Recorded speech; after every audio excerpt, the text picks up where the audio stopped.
Yeah, welcome to a special edition. This is SMX Insider, Weigandt, Jason Thomas. This is the AMA Motorcycle Hall of Fame. Jason and I came over from High Point, which is about 3 hours from here. We're going to talk about round 21 of the SuperMotocross World Championship, but we also want to talk about this great facility, which we'll get into throughout this show.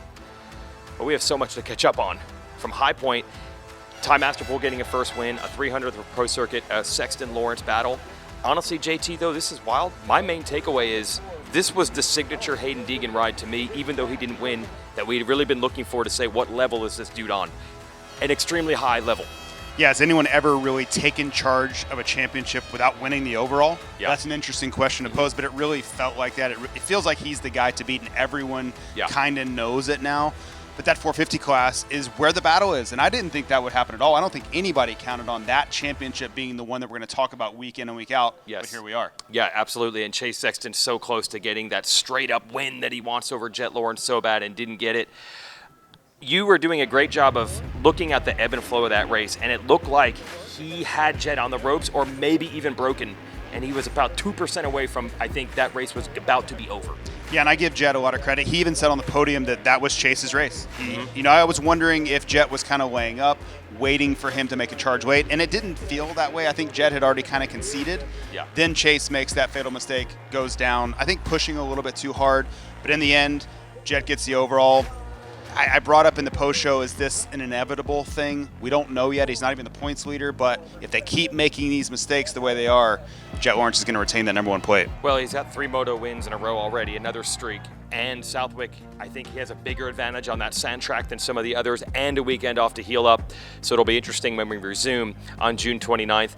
Okay, let's get a little deeper into the AMA Motorcycle Hall of Fame, which lately there was a real logjam of talent from the world of Supermotocross getting in. James Stewart, Ryan Villapoto, and then last year, just a treasure trove of people that you race with, that you fans at home are probably very familiar with. We have Grant Langston's machine behind us, Ryan Dungey, Travis Pastrana also got in, and Rita Coombs, who's a big part of MX Sports, who runs the Pro Motocross side of the operation. We're really seeing, as Brock Glover told us, for a while there was no one from motocross getting in, and now all the people we expect to be in are getting in. Well, and Ryan Dungey, I think, is a first ballot guy, right? Yeah. But it was interesting, Brock told us that they kind of had to get, as he said it, a hall pass, because he made that return to Pro Motocross, which would have reset the clock on that 5-year. But I think we all know that was just a fun experiment for Ryan, and he's a very deserving participant. The question I have for you, Weege, is of Travis Pastrana's accolades, which is the one that got him in? Is it motocross? Is it X Games? Is it freestyle? Because take your pick. The guy really kind of changed how we look at the sport of motorcycling in all those disciplines. Yeah, and what helped there, I actually attended the ceremony, which was Thursday before the Chicagoland SMX playoff round last year, and Pastrana actually went in the ambassador category, not the competitor category. Because, he won a 125 motocross title, which is good. He won a 125 Supercross title, which is good, but that's it. No premier class wins. But when you start looking at his overall impact on motorcycling in general, it becomes a bit of a slam dunk case. And honestly, even part of the nomination for Langston was not just his wins, but he runs a successful dealership. Did a great job. We worked with him for a long time in the television game. So the overall contribution to motorcycling beyond just the race wins is a big part of it, and it was good to see him recognized for that. And that's kind of the same thing with Rita Coombs. We saw her plaque back there that literally said the most successful off-road promoter in history, which says a lot about what her and her husband Big Dave did for this sport and this industry. Yeah, they've left their stamp on this sport, whether it's amateur racing, off-road racing, professional motocross racing. They are everywhere. They had a hand in everything that you see and everything that we watch on the weekends, and both you and I get to talk about throughout the week. So all these people are such deserving participants, and I just feel like 2023 was our year. The things that we love, the sports that we watch all the time, this was the year for that. And shout out to our buddy Barry Hawk, who did some motocross racing at High Point, scored a point once, and is a GNCC champ. He got in last year as well, and we'll get into more of the different disciplines that are in here as the show goes on. But this year, we're hoping could be a good year for Kevin Windham to be the next Super Motocross star to get in, and we asked him what that would mean. He's nominated. We'll see if he gets the votes. Well, it did surprise me a little bit, but thank you for everyone who was involved in the nomination process. Still got keep our fingers crossed that the votes go the way that I hope they do, and to be selected and inducted into the Hall of Fame would be an honor that would would be the cake topper for sure. Now, of all the motorcycles in here, the one I'm most familiar with, because I raced the production trim of this, was Ricky Carmichael's 2004 factory Honda 450. Now remember, this was the second year of production for this motorcycle, so they were continuously developing, adding new pieces to it, and a lot of these things I simply couldn't get. Now, some of the tricks of the trade of this motorcycle, you're going to see insulated carbon fiber here protecting this shock body from this extremely hot exhaust pipe. Now, these exhaust pipes can get up to 1,300 degrees Fahrenheit. We can imagine what that does to the fluid inside this shock reservoir that's affecting performance. So they're trying to protect that as much as possible. Side note, I didn't have something like this.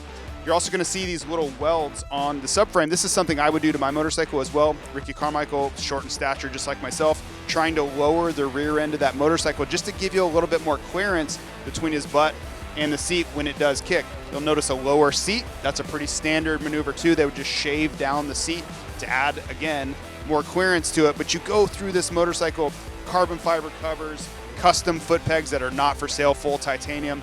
All the way through this bike is all magnesium and titanium materials privateers simply can't get. And I remember sitting and staging each and every weekend, drooling over this motorcycle and the performance that it was giving an already potent Ricky Carmichael.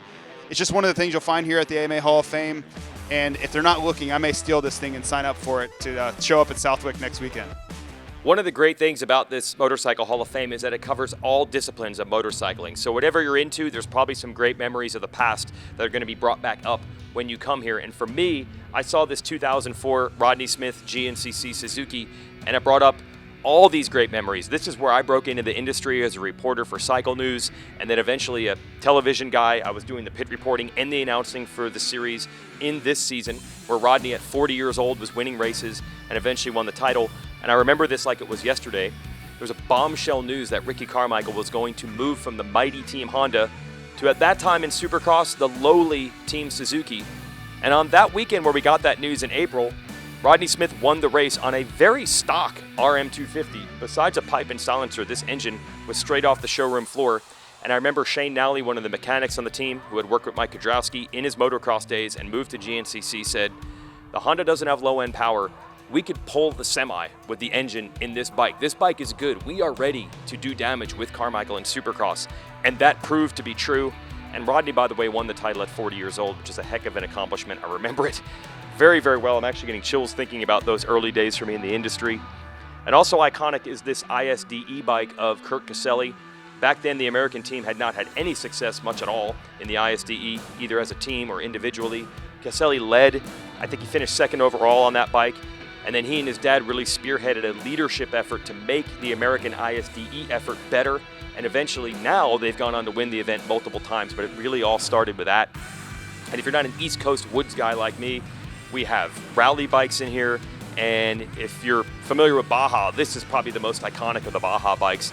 Danny Hamill and all the damage that Team Green used to do winning that event multiple times. So there's going to be a lot of different things in here that mean a lot of different things to different people.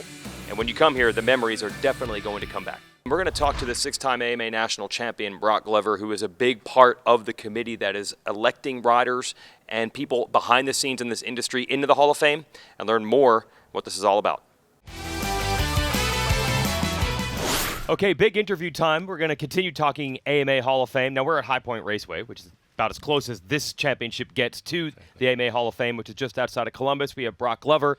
And when it comes to the Hall of Fame, there is explain this, Brock. You're a six-time national champ, also a member of the Hall, but you have an involvement in the committee as well. Yeah, the AMA Hall of Fame originally, it started in 1998 on a very small scale. And then as it grew a little larger and to where it is today, there are different categories. There are competition and non-competition.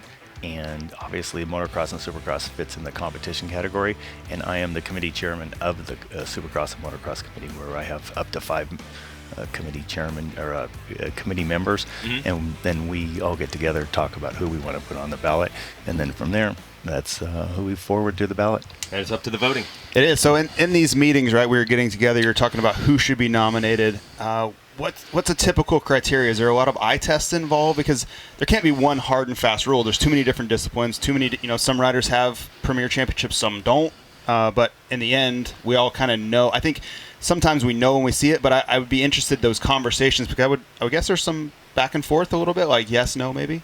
Oh, absolutely. I mean, we have friendly debates about it. How many championships are, where do they weigh versus actual race, premier class versus the, what we call a development.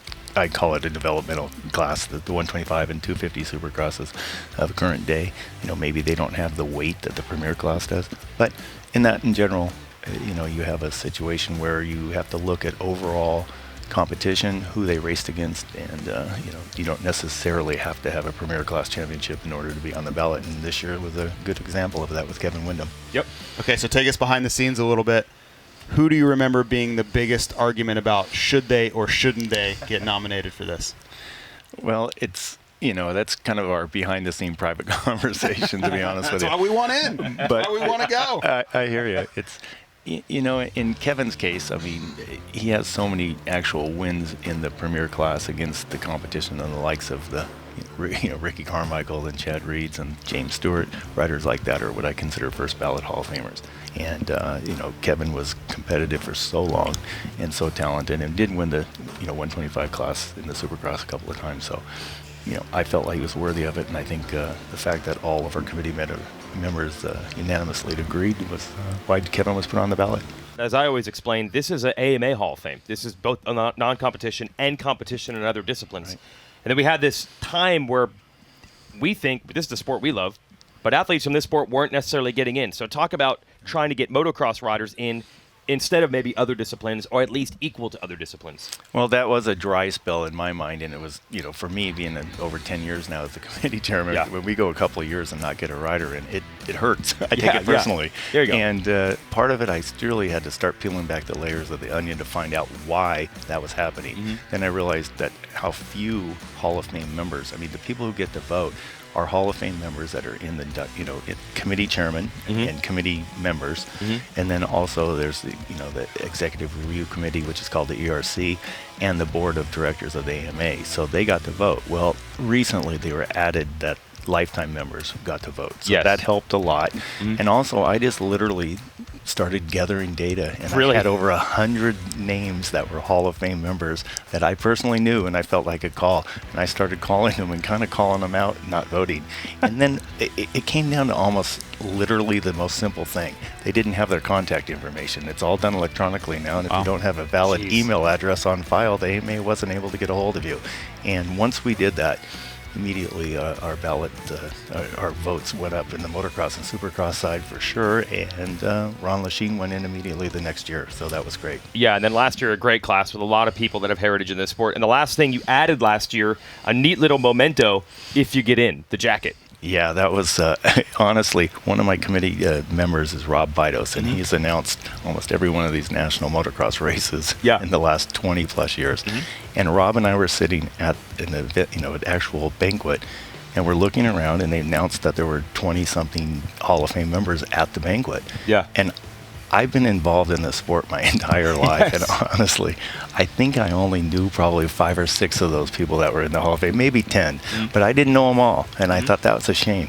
So I said, I'd love to look around and see the fact that, and Rob said the same thing, we need jackets, we need blazers, and he's like, and I said, let's do it, and so, of course, Rob, being who how he is so creative, he's like, they need to be golden, they need to be, you're going to have to put your name on this and get this thing pushed through, so that's what we did, and last year was really, really fun to have the first year of the golden jacket, the AMA Hall of Fame jacket. That's a cool distinction. Yeah, it was, and they looked great on stage. Seeing Travis Pastrana up there wearing it, seeing Grant Langston up there wearing it, Rita Coombs, and all the members that got in.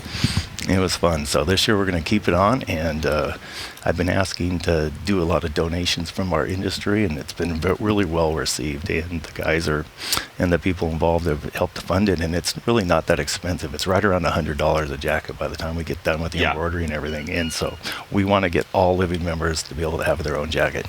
There you go. It's all part of just weaving this Hall of Fame thing into the culture, like you said, so the industry gets involved, the people that are already in do the voting, and we get more people from the sport we love involved. So if you've ever wanted to leave your mark in the sport of motorcycling, this is where you want to land. This is the AMA Hall of Fame Gallery. This is where all the big shots are. The first one I looked at when I walked into this room was Dave Coombs, and you got to think about the High Point National. That was his race, and he was the promoter of his time. My first memory of Dave Coombs was in 1995, going to the High Point National as an amateur. I had never seen tracks prepped that well before. He had this huge disc that would get out there, and the riders absolutely loved it. So coming off the High Point National, it made too much sense to not feature Dave Coombs. And think about Rita Coombs was just inducted into the AMA Hall of Fame in 2023 as well.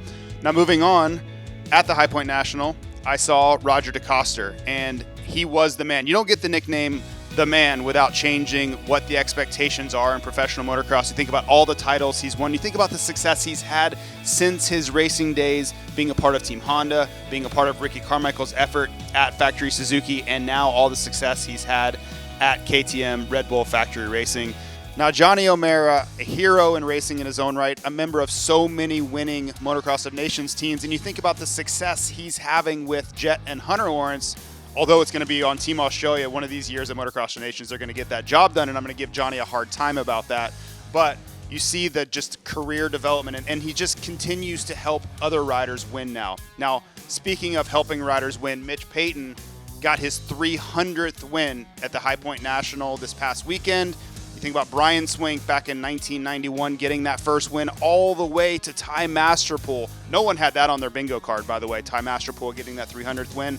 But it happened at High Point, and for Mitch Payton, you could see the emotion pouring out of him getting that win, thinking about all the years, all the success, and all the difficulties you have along the way to accomplish something like that. He just lost his father. You know, we're filming the week of Father's Day weekend here, so that was a big win for Mitch Payton. I think everybody was excited to see it, and he is such a deserving member to be in this Hall of Fame. More legends, and this one has a special place in my heart. RJ, Rick Johnson, my childhood hero. Now, for those of you who have VHS tapes, go back to 1990, the Atlanta Supercross, and about halfway through, RJ moves into the lead, and you're going to see a child, a 10-year-old Jason Thomas, jumping up and down on the side of the racetrack because I was losing my mind that my hero had moved into the lead. Now, on last week's SMX Insider show, we got a chance to ask RJ what it meant for him to be inducted into the AMA Hall of Fame. Well, I became an AMA member when I was actually 15 because I had to get registered to go get my pro license. And all the history from On Any Sunday, watching Mert Lawwell, the motocross days, and then going to races and watching Brock Glover, Bob Hanna, and all that, being part of the AMA Hall of Fame meant that, not that you've arrived or departed or whatever, but it was you were recognized by, I feel, the place to be recognized. And so to be part of that prestigious group just means the world to me, and it's something that I have displayed in my house and that I'll remember for the rest of my life. Now, on our side of the sport, we always think of the AMA as the rules makers at the SuperMotocross races, but a larger part of what the AMA does, and they've been doing it for 100 years, they're celebrating that now, is protecting your right to ride. Now, a lot of that involves street legal motorcycles. Hall of Famers include Ben Nighthorse Campbell, a former U.S. Senator who is an avid motorcyclist and fought insurance company discrimination against motorcycle-related crashes, fought for motorcycles being able to ride in the high occupancy vehicle lanes in a variety of states, and a lot of the people who are behind those efforts are also in the Hall of Fame. On our end of it, for dirt bikes, you might remember the lead law that popped up about 15 years ago, where the government wanted to ban any product designed for kids that had lead in it, which would have included motorcycles. I don't think kids are eating motorcycles or ingesting lead, so the AMA fought really hard to make sure motorcycles were not a part of that. So protecting your right to ride, a big part of what the AMA does, a big part of the Hall of Fame. And now it's our time to get in the room we're probably most familiar with, the motocross section. Especially you, JT, although you surprised me, you said, I've ridden a lot of these bikes. You have? Well, I don't know who's watching, and I don't want anybody to be liable, but yes, I mean, it's a pretty common practice. Riders off the record will try other motorcycles, and that's the only way to find out if your motorcycle's on par or where it can be better at times. So yes, I remember Ricky Carmichael complaining about that 2001 factory Kawasaki 250 because he had already signed his contract to go to Honda the following year, right? That's pretty normal. Everybody's looking ahead. Think about James Stewart's factory Kawasaki 450. Well, Tim Ferry was teammates with him at the time. Timmy happened to be my best friend. I happened to be able to spend some time on that motorcycle. Oh, okay. Great bike. That was that year. So for me, walking through here is like a walk through memory lane because this was my era. The Ricky Carmichaels, the James Stewarts, Ryan Villapoto, kind of the end of it. But yeah, I can't walk through here without cavalcade of memories coming back. Yeah, even specifically the tires. Villapoto started using this Dunlop tire that was pretty rare and that's still on his bike over there, and then you all started fighting to try to get that. Yeah, so it was a 762, which Dunlop didn't really sell. They didn't market it. They actually hated that we used it because it wasn't really in their lineup, but the performance of it was so much better.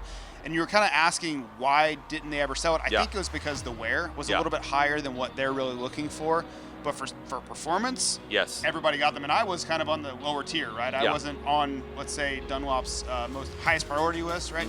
But I would get Chad Reed's takeoffs. So much like me jumping on these other riders' motorcycles, I would carry his takeoffs from practice during the week on the airplane with me, put them on my motorcycle on the weekend, and then I would deal with the wrath of Brock Glover telling me that I'm not supposed to have that tire on the weekends. You would race with Chad's old practice tires. I was, yes. And he would be like, well, you know, all the other privateers you're racing against, they don't have access to that. And they're mad at me about it. And I'm like, well, that sucks to be you because I'm using the tire anyway. Other great stories. This is personal for us, too, because we work alongside Ricky Carmichael and James Stewart in the booth now. It's pretty wild to think that Stu was inducted only in 2022. And I believe that was one of the first public appearances he had post-racing. And to think just 2 years later, now we're with him every weekend on live TV, so that's pretty neat. And we have a history, of course, working with Jeff Emig as well, and a really neat little Emig section, who is a Hall of Famer. His first championship bike, the 1991-1992 YZ125, was known as unbelievably slow. And the work that Yamaha had to do, he eventually won the 92-125 national title. I was wondering what the plaque would say. It does say known as a underpowered motorcycle in production form. And then, JT, were you there? That was an amazing performance. Emig came from being fired by Kawasaki to winning the U.S. Open. Yeah, I actually raced the four-stroke class, which is just racing as we know it today. But I remember watching Jeff Emig that day in practice. He had just had a unceremonious departure from factory Kawasaki, shows up there, and he was on fire in practice, right? Yeah. So I went down and did what anybody should do. I bet $100 on Jeff Emig at 10-1 to win that weekend. So thank you, Jeff Emig. You made me $1,000, which I probably lost at the blackjack table anyway. But these are the memories we make, and it's awesome to be here. There's so much history here, and as you said, this is the stuff we're most familiar with. Absolutely. Now, we're SMX Insider. We can show you a few things that are not officially part of the Hall of Fame for guests. James Holter from the AMA showed us some files in the back that you'll only get to see on this show. So one of the really cool things about the Hall of Fame, this affiliation with the AMA, is you have a lot of AMA history over here. And a big piece of that are these rider history files. So when racers would get their pro license, they would have to submit things in their handwriting, their documentation for what justified their professional license, and that's all collected here going back to really the beginning. So if you just look in here, M's through S's, you have names like Scott Russell, Richard Plum, Stefan Roncada, Matt Mladen. There's just so much history in here, from their original licenses to if they were ever sanctioned or fined. And it's just an enormous amount of motorcycling heritage right here. The neat thing about the Hall of Fame, it is not just great racers like Brock Glover who are part of it. It also includes people that did things like I do. Dave Despain, an iconic announcer, also writer, public relations person, worked for the AMA for a spell. When I was growing up watching the races on TV, Despain and Larry Myers were the announcing team in 1990, 1992, 1993. They were a great duo together. Larry Myers, also iconic as an announcer in motocross and supercross. He's in, his plaque's over there, as is Supermouth Larry Huffman, who's in as well. So the announcers and the people behind the scenes get their place. The Clayton family that started Cycle News, also in the Motorcycle Hall of Fame. So a lot of room for a lot of different people who have contributed to motorcycling.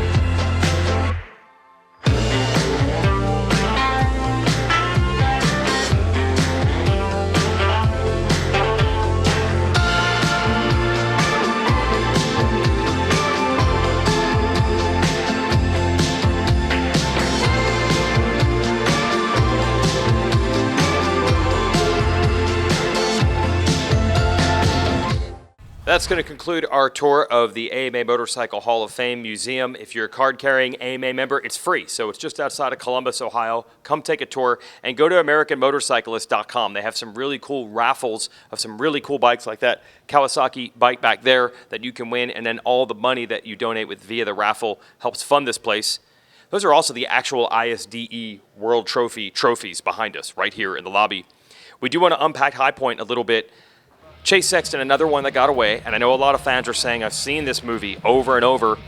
No, there's still some signs, some silver linings over there. Yeah, and I think Jet Lawrence really, when he makes mention that that was Chase's race to lose, that's a pretty big thing. Jet doesn't really do that very often, so I thought that was great for him to give credit. But for Chase, he's passed Jet Lawrence a couple of times now, right? So I think that barrier, the mental wall that he had is now gone. Yep. He just got to clean it up a little bit. You look at the speed, you look at the fitness he's shown. He's ready to win. It's just going to be a matter of time of when and what do the points look like when he kind of figures it out. Yeah, and he did give up some points there. If he had beaten Jet, that would have loomed large. The 250s, the Masterpool story is such a feel-good. Great for him and Mitch Payton. I did not expect all of a sudden Hayden Deegan to take this level leap. Yes, he had 1-3 overalls coming in, but they were battles. Suddenly he had everyone covered by 3, 4, 5 seconds a lap. Although you reminded me that Tom Vial had gotten into the lead early in the day, and that might have changed the look of things a bit. Yeah, and I thought this was a really important race, and not necessarily in a good way for Tom Vial, because we're going into a race at Southwick where he dominated last year. And I think he's been looking at that race as a real opportunity to climb back into the championship picture. Unfortunately, Hayden Deegan goes to 32 points. Now he has a cushion. He can go into Southwick knowing it's a really difficult race for him. His expectations are going to be a little bit lower, and he can still leave with a full moto lead and be like, okay, no big deal. Now we go to Redbud. I'll get back to my winning ways. So you look at the swing that could have gone each direction there. That was a huge, huge day for Hayden Deegan, even though he didn't get the overall win. Yeah, it was probably the biggest of the year, as we said at the top of the show, even though he didn't win it. And they're going to be in trouble right now because he's showing he's something special. Chase Sexton, not giving up on the pursuit of the Lawrence brothers. If you want to watch our next race at Southwick, there's a weekend off. This will be June 29th. Race Day Live coverage presented by Motorsport.com is at 10 a.m. Eastern, and the motos start at 1 o'clock. That's on Peacock and the SMX Video Pass. So enjoy your weekend off. Maybe stop by the museum, and we'll see you at Southwick.